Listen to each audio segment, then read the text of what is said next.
What about the environmental impact of AI? This is one of the questions that so many people have, and it's one of the reasons that people are actually really rejecting using AI. And I think it's a really, really valid question. We shouldn't be doing anything that is going to be putting us in a worse situation tomorrow that we are actually living in right now. That goes environmentally, societally, and how we govern ourselves. So why am I an AI optimist when there's this big environmental impact of AI? How do those two things match up?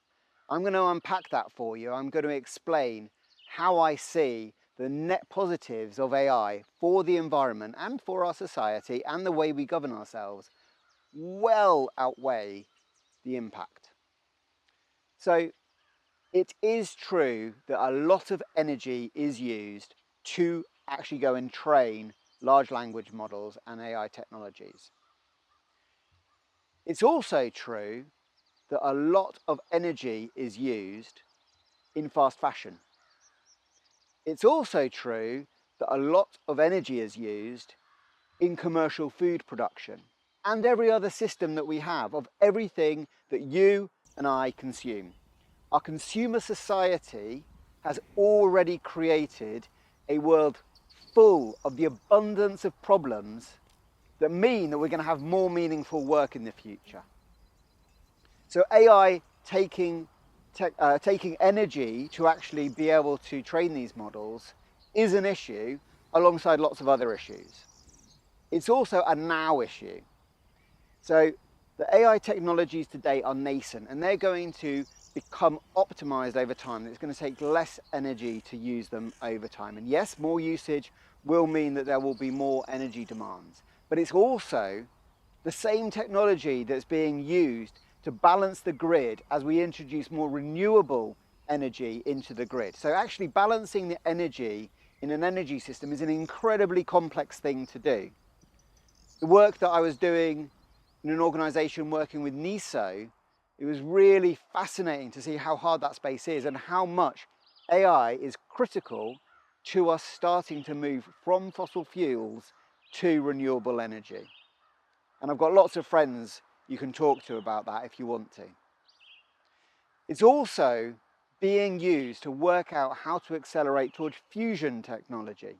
There's another way of changing the dynamics of our energy system. And one of my really good friends, who's a mechanical engineer, once said to me, is we don't have an energy issue, we have an energy transport issue. There's plenty of energy, we're just transporting it in ways that are really bad, whether that's burning coal and doing shipping with diesel and all of the things that we've done that seem pretty crazy. So we have a now issue that's adding another issue on top of a consumerist society that is already really running rampant, creating these superhuman problems that we're struggling to fix. Now, the other part of this is that AI is reducing the cost of doing, and that is going to allow us to have more headspace. So I care about the environment.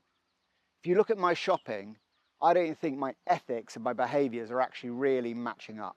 And my guess is for most of us, we'd struggle to make that connection fully. We'd have places where we might feel guilty, whether that is the cheeky McDonald's or whether that is a love of a fast fashion brand. We've got these things that just don't quite make that match up because we are totally consumed.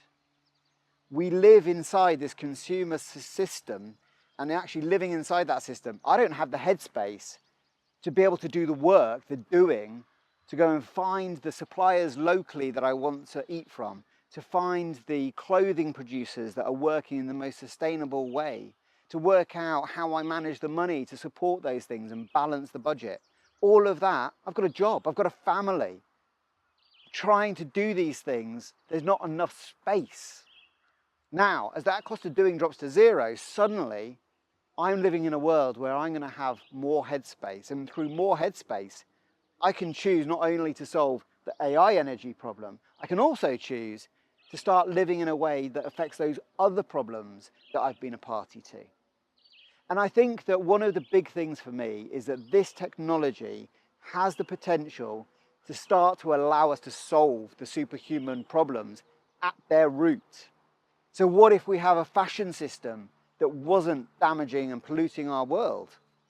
What if we were able to fly around the place without feeling like it's yet another way that we're actually having an environmental impact? These things are possible, and they're possible with imagination, innovation, and creativity.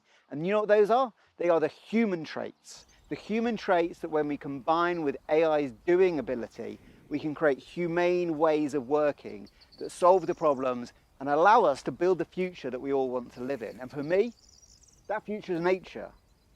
For me, my peak performance happens when I am walking and being in nature in a forest. So I care really deeply.